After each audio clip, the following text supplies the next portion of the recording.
All right, now we're going to part 2 of this special extended podcast, where we focus on the recognition of Somaliland by Israel, which is, in fact, the only country in the world to recognize the breakaway from Somalia. The story has dominated the news in Israel, along with all the other regular stuff, for the last week or so. And I'm confident in saying that until then, probably 99% of Israelis, myself included, maybe more, had never heard of Somaliland. But Jonathan Conricus, I should not be surprised, turns out to be the exception, with an impressive depth of knowledge about the region, politics, culture, the whole Megillah. This is a fascinating segment. Okay, so we're going to do the region, including Iran, after. But what I want to do now is just take a bit of a breather and move to Somaliland, which you were just telling me before we started to record that you are in the midst of writing an op-ed for the Jerusalem Post about Somaliland. And for those of our listeners in North America who may not be aware of what Somaliland is and how big a story it has become in Israel, we in Israel is the first country in the world to recognize Somaliland, which is an enclave in Somalia. I didn't know that Lieutenant Colonel Conricus was an expert in the matter, and I'm thrilled that you are. Before we get into Jonathan Conricus's commentary, we're going to run this clip from Israel's Channel 11. It gives a really nice, quick overview of the issue, as well as great visuals. I expect you'll enjoy it. השמיים מעל ההרגי סבירת סומלילנד התמלאו הלילה בזקוקי דינור. דגל ישראל הוקרן על מבנה בעיר וברחובות חגגו המונים.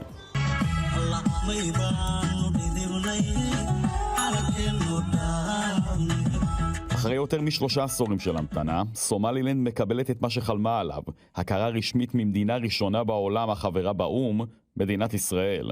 I want you to know that I'm signing now, as we speak, Israel's official recognition of Somaliland. בישראל רואים במהלך הזה הרבה יותר ממחווה דמוקרטית. זו דריסת רגל אסטרטגית בקרן אפריקה על פתחו של מיצר באב אל מנדב, בנקודה קריטית למלחמה מול האיום החותי והשאיפות האיראניות בים האדום. I want to use this opportunity, sir, to invite you to an official visit to Israel. Of course, I'll communicate to President Trump your willingness and desire to join the Abraham Accords. עבור סומלילנד, המכונה לעתים הנס של קרן אפריקה, זהו רגע של צדק מאוחר. מה שהכריזה על עצמאותה מסומליה ב-1991, היא הצליחה לשמור על דמוקרטיה יציבה, צבא מסודר ומטבע מקומי, וכל זאת ללא סיוע בינלאומי רשמי. I'm the happiest person in the world today. I express my wholehearted appreciation to the state of Israel for its brave decision, which reflects both historical continuity and confidence in Somaliland's demonstrated commitment to peace, stability, and responsible governance. אבל בזמן שבסומלילנד חוגגים, באזור הרוחות סוערות. מצרים, שרואה בקרן אפריקה את החצר האחורית שלה, מיהרה לגנות, יחד עם טורקיה וג'יבוטי השכנה. הלילה הצטרפו לגינויים גם ירדן, כווית, עיראק, תימן, איראן, סעודיה וקטר, שקראה לישראל להכיר בפלסטין.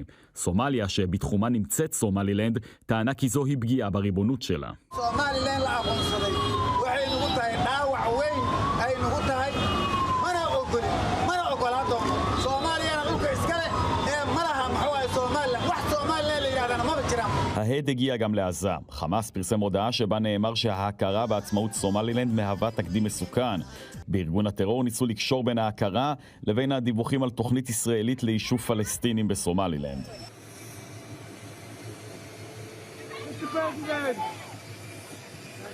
בירושלים הופתעו מתגובתו של הנשיא טראמפ שבחר לצנן את ההתלהבות. בשיחה עם ניו יורק פוסט הוא תהה מישהו בכלל יודע מה זה סומלילנד, והבהיר כי ארצות הברית לא מתכוונת לשנות את המדיניות שלה כרגע. Next year in Jerusalem, we say. It's a few days from now. Thank you, sir. Sure, I will be glad to be in Jerusalem as soon as possible. בישראל חתמו, בסומלילנד שמחו, אבל המבחן האמיתי רק מתחיל. האם ההימור הישראלי על הישות המדינית בקרן אפריקה יביא לשינוי אסטרטגי בים האדום, או שמא הוא יבודד את ישראל עוד יותר בזירה הזו? Now, back to our Horn of Africa Somaliland expert, Jonathan Conricus. Why did Israel recognize it, and what are the implications politically and in terms of security? Yeah, so I wouldn't call myself an expert, but I spent a few years researching and covering the Horn of Africa when I was seconded to the UN, Department of Peacekeeping Operations. I was there for 3 years, an assessment role, assessment being intel. And since I couldn't deal with the Middle East out of an obvious conflict of interest being Israeli, I chose to focus on the Horn of Africa, specifically Somalia, and studied that area quite significantly. The history, colonial, pre-colonial, and post-colonial history. And it was, I've a friend, a good friend who lives in the UK. He's a journalist and he comes from Somaliland. And he's always been a very patriotic, I actually don't know the correct word for it, but proud Somaliland origin.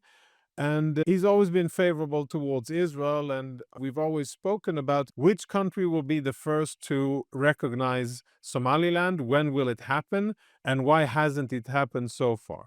Now, for those, without getting too deep into the woods, Somaliland is the only part of Somalia that isn't a failed, miserable state. It is an area, northwestern Somalia, bordering Ethiopia and Eritrea, and of course the Gulf of Aden, the Pacific Ocean to the north, which is separate from Somalia, which became part of Somalia when Somalia was given independence after the Second World War from different colonial powers. And it has developed in a different trajectory than Somalia, and it's gone in a much better way.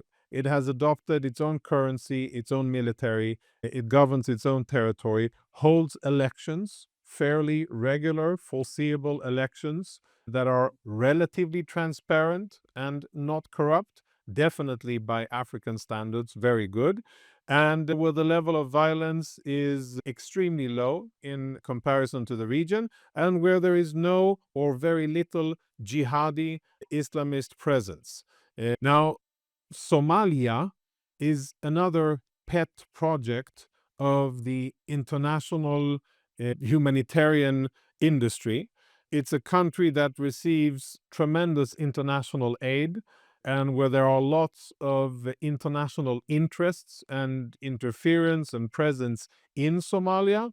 And there's been this taboo, which very much reminds me of the dogma regarding how the Israeli-Palestinian conflict must end, according to the same people in that same ecosphere.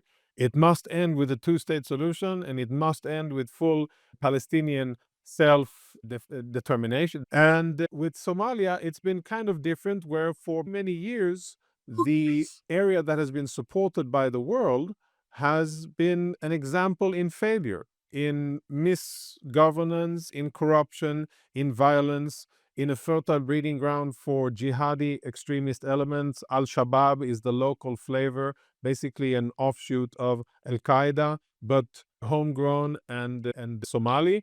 ISIS has a presence in northeastern Somalia, and they've spread from there.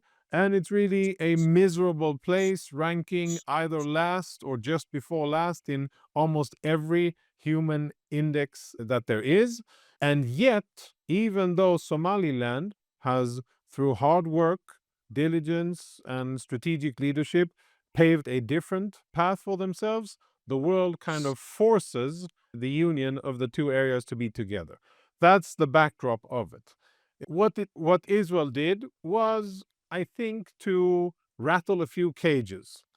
Israel rattled a Turkish cage, Israel rattled the Iranian cage, and Israel, I think, did a pretty smart, evasive or divisive maneuver in order to shake things up a little bit in the Middle East and the Horn of Africa, and perhaps to send a message to the different powers, regional and global, that Israel also knows how to play offense and not only being at the receiving end and playing defense against different global and regional powers. Meaning, with this, Turkey has a lot of interest in Somalia. They've been invested there with infrastructure, with religious services, with mosques, with cultural institutes, and of course, they're looking to exploit local resources, gas, oil, but they currently are exploiting fishing and many other things.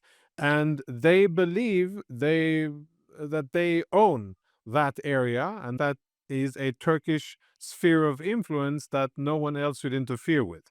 When Israel made this diplomatic move, that rattles the Turkish cage, and they were first and the most vehement criticizers against the Israeli recognition. Regarding Iran, it's pretty self-explanatory. It is a few hundred miles from Yemen, and having an alliance with a country that's on the other side of or close to the Bab el-Mandeb Strait is of strategic importance. Intel, monitoring, perhaps as a forward operating base, even though we are not there at all.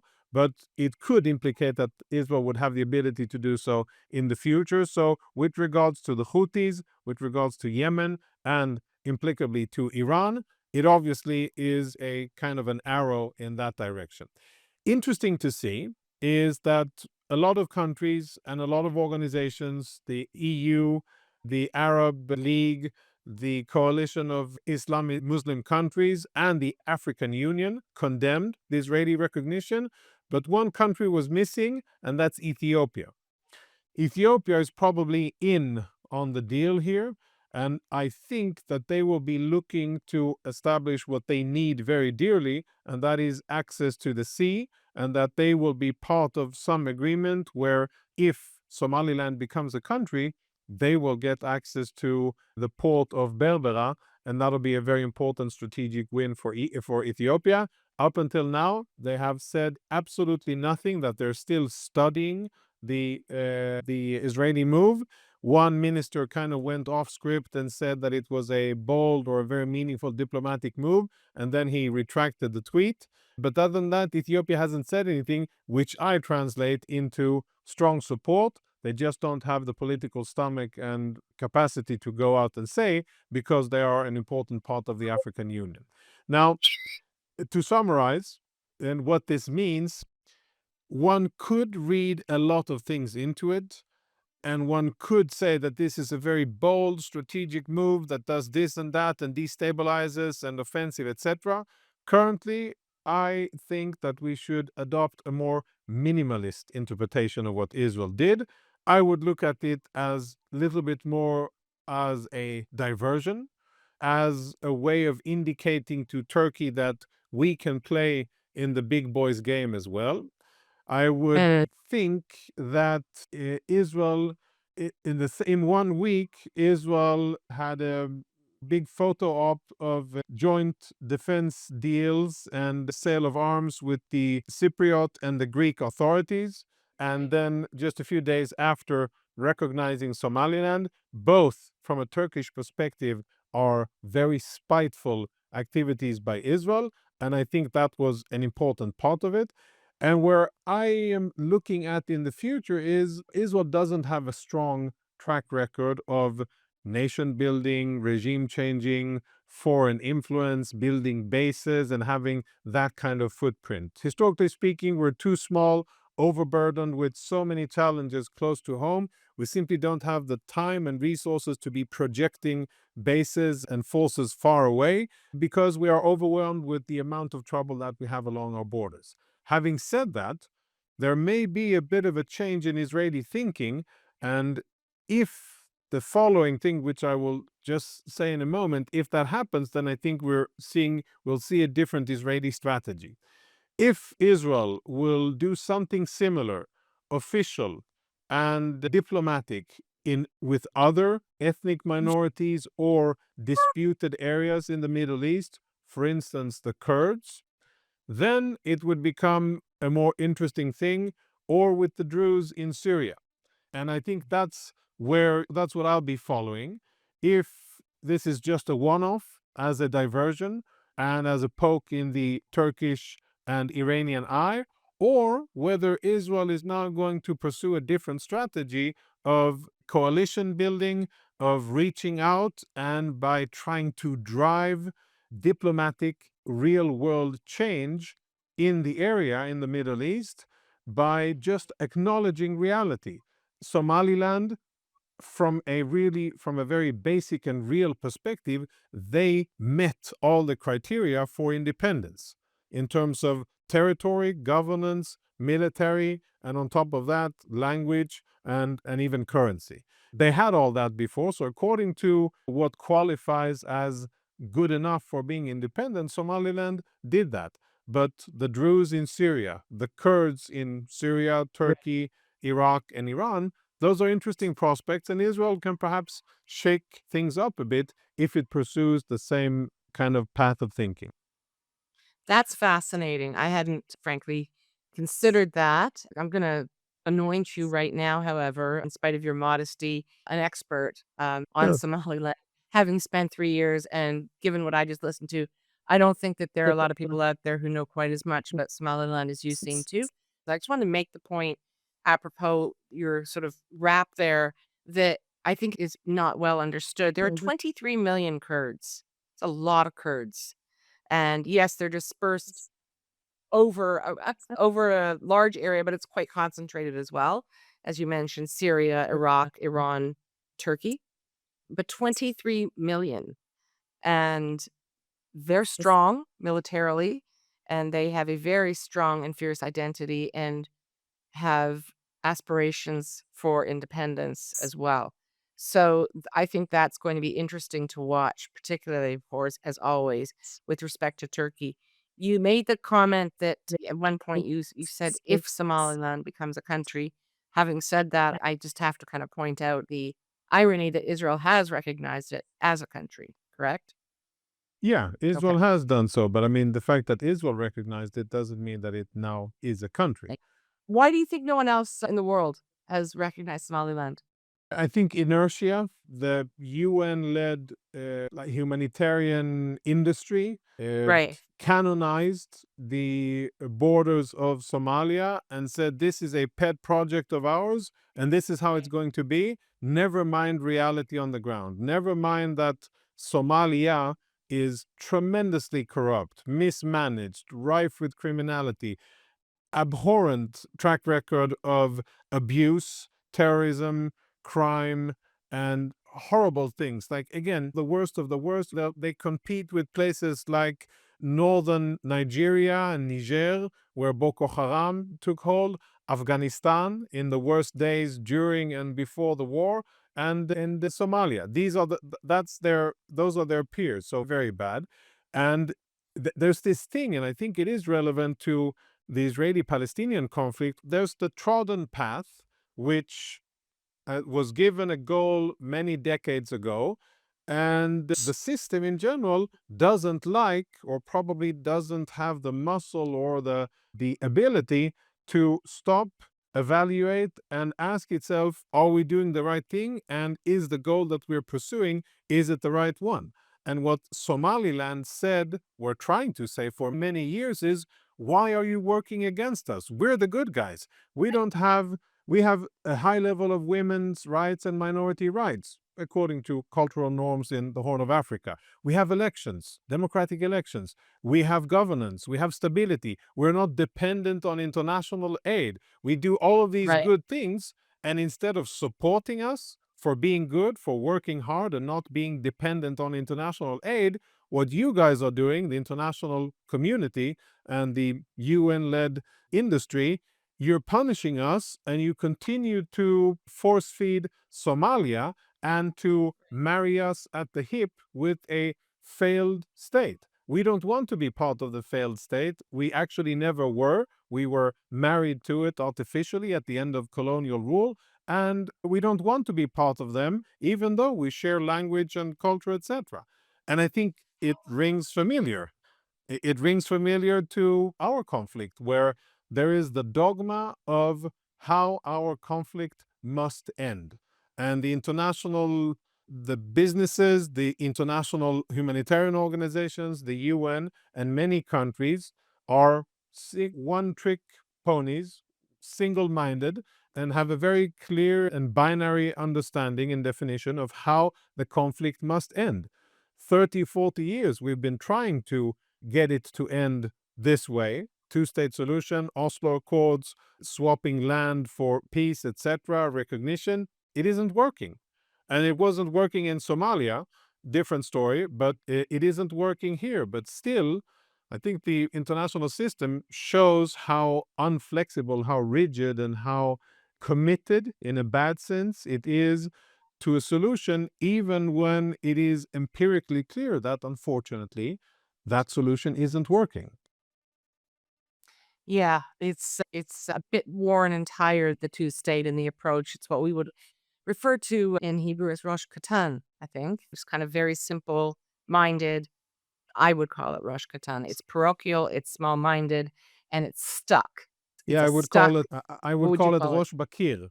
Rosh Bakir, Okay.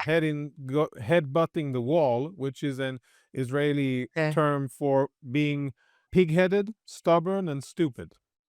All right, I'll go with that. I have to ask you one more thing about Somaliland. How long has Somaliland or the people who live there, how long have they considered themselves to be independent, an independent functioning national entity? Since 1991, 92, when the civil war started or was ignited in Somalia, that's when they declared that they want to separate from Somalia. And that's when they start, or before that they started, but that's when really on the ground they built the institutions and the functions to support their desire to separate from Somalia. Fascinating. Thank you for that lesson. I learned a ton, and I know that our listeners will. But I do just want to briefly share that on Channel 12, Israeli Channel 12 last night, there was a really kind of cute piece on Somaliland and what's happened there since Israel recognized the country or the territory as a country. And a reporter went and he took us on his little journey. And among the fun facts is that they're just printing thousands and thousands of Israeli flags, all sizes, including poster, like billboard size. They're going up all over the country. Most people, until or before Israel recognized Somaliland, really didn't know much about it. They'd heard a bit about Gaza, but nothing other than that. And they're big fans of Israel. Now, they love Israel. People are walking around draped in the Israeli flag in Somaliland. So I thought that was kind of nice, lighter story than we usually bring you. But now Yeah, we're it's going to nice do that Israeli flags are being printed outside of Israel, and it's not in order to Right. burn them. That's a good development. quite something. And now we begin part 3 of this special podcast, which I think I'm going to just call it a regional tour de force. Jonathan Conricus takes us on a swing through the Middle East, looking ahead to what 2026 may be like. Okay, now we got to do back to the big serious tableau. And we're going to wrap with a look at the region going forward. It's a lot to look at, but I'm just going to throw out the tidbits, kind of set the table, and you run with it, as you always do. We have to look at, aside from Gaza, of course, the big issues are Syria, Lebanon, and the future of Hezbollah there. And is Hezbollah rearming and becoming stronger again? Iran. And I want to add also that we've seen in the last few days some rather serious demonstrations, domestic unrest in Iran, people taking to the streets. The economy is in the gutter. There's no electricity, water supply. Inflation is crazy. In fact, I learned from a friend that the most recent demonstrations were ignited by the cost of electronics, cell phones and things like that, in the electronics area section of the Tehran Bazaar. And I recall the 1979 Islamic Revolution really was ignited in the Tehran Bazaar as well. Those bazaars, they call them bazaris, very influential in Iranian culture.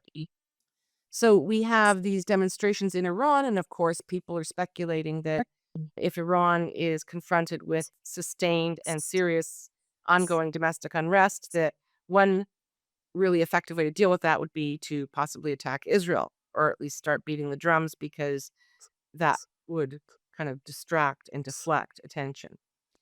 From Iran, we're just going to kind of keep going down to the Gulf. The Saudis, in my view, have done a bit of fishtailing on Israel recently. They were really warming up to Israel, and now they seem to be pulling back with respect to not only entering the Abraham Accords, but cooperating with Israel. I think that Israel had hoped at some point that possibly Saudi and UAE military forces would put boots on the ground in the Gaza Strip. That's not looking terribly likely. And then we have the UAE, what they're up to. The other Gulf states, will just lump them all together. And of course, Qatar. The Houthis have been a little quiet, but I think the main points in there are kind of Turkey, Egypt, the Syria, Lebanon instability, and then Iran, and then we move down to Saudi, Gulf, UAE. Over to you, Lieutenant Colonel Jonathan Conricus. Wrap up the region. What you see coming in 2026, freehand. Now, thank you. Well, I think you gave a very broad introduction. You promised a lot. I'm not sure that I'll be able to deliver on all of the things that you said, but I will try, and I'll share the trends or the events that I think are likely to happen that we should prepare for. Not necessarily in order of importance, but as they come to mind and roughly along the lines that you painted in terms of geographical presence. I have to start with Iran. Bottom line, I don't think that Israel or the US will do anything meaningful as long as there is instability, because instability may lead to regime change. Messing with those protests and injecting external violence and threatening the regime will probably only be counterproductive. So I think the region, Israel, the US, and many others are watching what's happening. Fifth day of the strikes, casualties on both sides, Basij personnel and protesters have been killed, and 30, 40 different cities with riots every night, all throughout the night and the day. So quite significant. Probably more significant already, or just about as significant as the protests were in 2018, or just along that line. And credit to the Iranian people, mostly youth, who have the bravery to stand up to a very ruthless and powerful regime that is oppressive and that is really robbing them of their future and freedom. And young Iranians are saying, we don't want that. And I hope they'll get international support, and I hope that they'll be successful for their sake. I struggle to see the Iranian regime taking offensive action as this is happening. I struggle to see it, maybe wrong, but I think that all eyes are on Iran. It's the centerpiece of instability, the main generator of instability in the region. And if that regime falls, that will be a monumental seismic event of post-World War II proportions, historic proportions. I hope it will happen. I think it is leaning towards that area, but nobody ever knows and nobody can ever really anticipate when evil empires fall. But eventually the Iranian evil empire will fall. I think that Israel is looking for, under the same logic that the dirty work that needs to get done probably has to get done before the midterms. That logic is very true to everything that I'm going to say. Iran, Lebanon, Hezbollah, Gaza, and maybe other areas. And therefore, I think that it's probable that the first and second quarter of 2026 is where we may see military action, preemptive military action by Israel. If you ask me, out of all of the different fronts, Iran, Lebanon, Gaza, Judea and Samaria, Iraq, Yemen, etc., which front is where will Israel eventually focus on first and take military action first? My assessment would be Hezbollah in Lebanon. Why so? One, because Hezbollah is very lethal. It is still there. Has its organizational structure, and they are rearming. And they are very focused on rearming and rebuilding their capabilities that were mitigated by Israel. Two, because there's the opportunity, and the Lebanese state basically is begging Israel to do the dirty work for it and to weaken Hezbollah to such an extent that the Lebanese state can go in and reclaim control and sovereignty over Lebanon. It cannot do it by itself. It cannot do it with only American diplomatic pressure. Dirty work needs to be done on the ground, and I think Israel is going to prioritize that area of operations. For a third reason, which relates to Gaza, Gaza is very important, and as we discussed in detail before, there is a lot of military operations and kinetic operations that are still needed in Gaza in order to get rid of Hamas. But I think that the likelihood of Israel doing that is very low, because if Israel does that, it means that the presidential peace process failed and that we are back to war. And I think that too much presidential credit has been invested, too much hard work from the administration has been invested in order to allow that to happen. And even though reality might dictate it, I'm not sure that reality as defined by the White House will allow that to happen. And therefore, I think that the chances are relatively modest that we will see military action by Israel in the foreseeable future in Gaza, which means that this will be a festering, infected wound where we will see little progress, human suffering, instability, horrible media, and everything related to cognitive warfare against Israel and erosion of Israeli legitimacy. We will see that because Hamas will still be in power, and we won't see the rebuilding of the Gaza Strip because Israel will not allow it as long as Hamas is in power. So kind of a catch-22 situation, and those that will suffer the most are the people that enabled Hamas to launch their attack on October 7 and supported Hamas in their war against Israel, the population in Gaza. I have a kind of a warning, and I've said this to a few visiting delegations and to different FDD and APAC groups and others. The area where I think there is the highest concentration of negative potential is Judea and Samaria, what many people call the West Bank. We Right. have the co-location of young Arab men that don't have good prospects for the future. The economy isn't doing well, are under Yeah. a corrupt leadership with very little options and venues to express themselves and to be strong men according to cultural norms. They are being radicalized in mosques and in schools, and they have access to weapons. These five components together create a very potent, dangerous situation. So far, Israeli security forces have been able to keep the level of violence and terrorist activity at a manageable low, and it's actually decreasing for the second year in a row, not because the Palestinians aren't trying, but because Israeli security forces are better and more sophisticated and more effective at undermining terrorist activity. But I think that of all of the fronts where I am concerned that we will see major escalation, Judea and Samaria is the first one in terms of proximity, order, and magnitude. And it concerns me because there are so many Israeli targets there that could be attacked by Palestinians, and the consequences in terms of what price would be paid by Arabs and by Israelis is a very significant one. And then, of course, it would focus global attention on Israel, just as with the situation in Gaza. Looking forward a little bit further, I think Turkey demands a open-minded, clear-eyed assessment by the Israeli establishment, taking stock of what the Turks are saying, what they're doing, which currently are not the same. Their rhetoric is much harder than their actions, but their actions, when compared to previous years, is all going in the direction of the rhetoric, and it is extremely hostile towards Israel.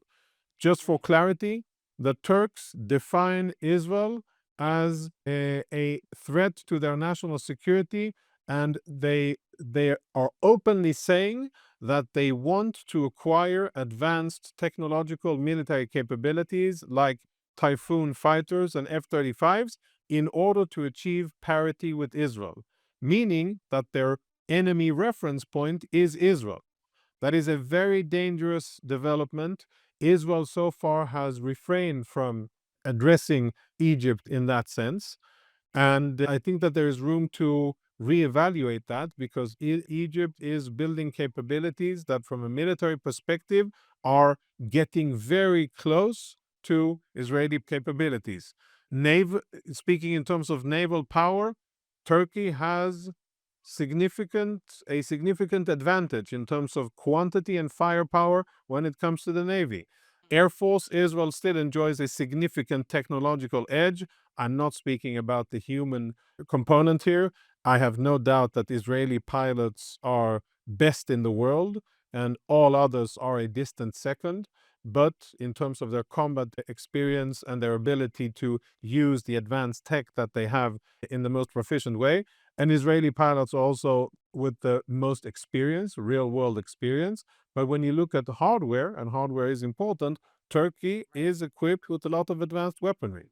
So going forward, that is a big strategic piece, and we see that in a lot of places where the Iranians are out of weakness and inability to sustain their expeditionary efforts, they are retracting. We see the Turks trying to fill those voids out of a similar sense of historic grandeur and imperial calling.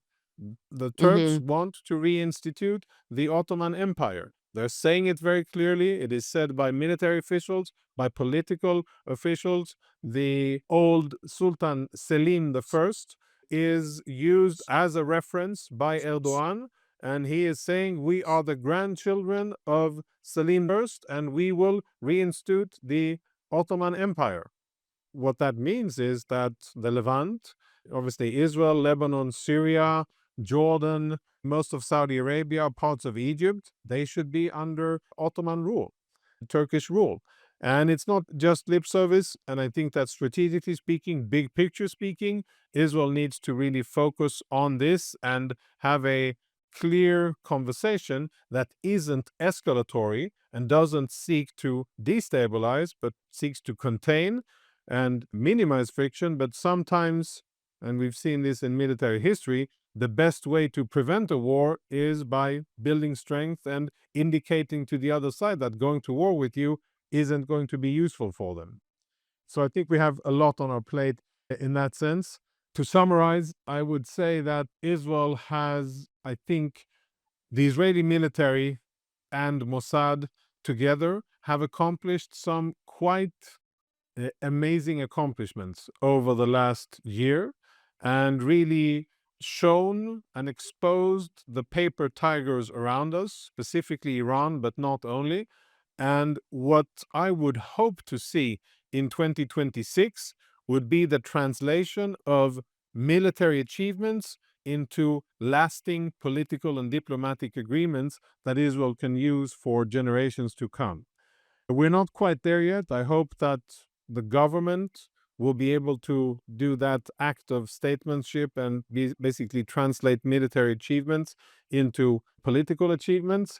Maybe this Somaliland thing is kind of an arrow in that direction, even though no military activity precluded it, but it may be a direction that Israel is going. And having said all of that, which could lead listeners to thinking that the end is near and it's going to be a horrible 2026, no, it's going to be a good year. It's going to be a year that has challenges, but also opportunities. And I think what Israel has shown is that it thrives despite the difficult environment, despite the external and internal pressure, despite the diplomatic onslaught and pressure against Israel. Despite the abundance and variety of enemies, Sunnis, Shiites, Christians, and others who seek the destruction of Israel, despite all of that, Israel defends itself, flourishes, continues to sustain a growing population. And while there is a lot to fix and many things that I would want to see different, the bottom line in my book is positive, and I am hopeful about 2026, hoping that, as I said, we'll be able to turn military achievements into lasting political state-level achievements. And if we do so, I think we'll be on the right path for the future. Okay. Well, in addition to being a Somaliland expert, you're now crowned a great motivational speaker. I think that's the perfect way to end. Thank you so much for, again, sharing your thoughts, insights, knowledge, and experience so generously. That was a tour de force. And I hope it's a good year. I really hope that things continue to move in the direction which you suggest they will. You're most kind, and your listeners will listen to Yaakov and to others about the political parts and what needs to be fixed, perhaps a less rosy version of looking ahead. But I think we have a lot to be thankful for, many things that should make us hopeful about the future. And as always, leave ourselves with just enough bitter taste in our mouth to want to do it better and to have more sweetness and happiness. So thank you for having me on, Vivian. Always a pleasure. And I find myself thinking clearer when I prepare for our podcasts. And I thank you for that. And I wish our listeners a great, bountiful, and happy 2026. Thank you so much. Okay. So I had intended to get this out on Friday, but life, Shabbat, Venezuela, and my travel day all got in the way. So I'll offer some additional thoughts today after the shakeup in Venezuela and the ongoing riots in Iran. Firstly, and not surprisingly, the Venezuelan vice president has already attributed the U.S. action in Venezuela as being a Zionist plot. Not even sure why he feels he has to mention it. It's understood, no? As I record this on Sunday late morning in Kigali, Rwanda, Jonathan Conricus is somewhere over the Atlantic on his way to speak in South Florida. With respect to the reaction of Qatar, which we mentioned earlier in this podcast, he had this to say by written message. I love that you can get, like the internet in the air. And he wrote this when I asked for his response on what's transpired. Isn't it astonishing that today's biggest abusers of other people and their rights, like Russia and Qatar and Iran, are the first and most consistent in pontificating about restraint, international law, and moderation? Tyrannies should really not have a voice until they grow domestic credentials. So, in other words, step aside. This is not your time. Regarding how the U.S.-Venezuela move may be perceived in Iran, he added this. I agree that the chill factor for other despots must be intended and real. As in, President Trump is sending a message, and it seems that the despots are receiving it. And that, dear listeners, is a wrap. I hope you found this first episode of our new season 4, I can't believe it, of State of Tel Aviv and Beyond, to be beyond illuminating. I really did learn so much, especially in part 2 on Somaliland. And of course, nothing is just about what it seems to be. Somaliland is about so much more. Looking forward to yet another year of really nonstop action. It's inevitable. Thank you for being here. Thank you so much for your support. And I'm heading off to the jungle to commune with gorillas. I'm doing my best Jane Goodall. And I will bring you some little snippets from there because I expect it's going to be fascinating and beautiful. Have a happy Sunday and wonderful 2026. We love hearing from you. So please comment on our website, stateoftelaviv.com, or send us a note to vivian@stateoftelaviv.com. That's VIVIAN @stateoftelaviv.com. And if you go to our website, stateofTelAviv.com, you can find the subscribe button and take it from there. Hope that you do that. On behalf of the State of Tel Aviv core team, Jan Zabo, our creative, graphic, visual, and marketing man, Amir White, producer and editor extraordinaire, sound guy, who is also impressively patient with me and my boomer tech deficiencies, and our social media manager who pitches in on everything. Thank you, Maya Naftalin. Thanks to the team, and thank you, listeners, for being here. Until next time, stay safe.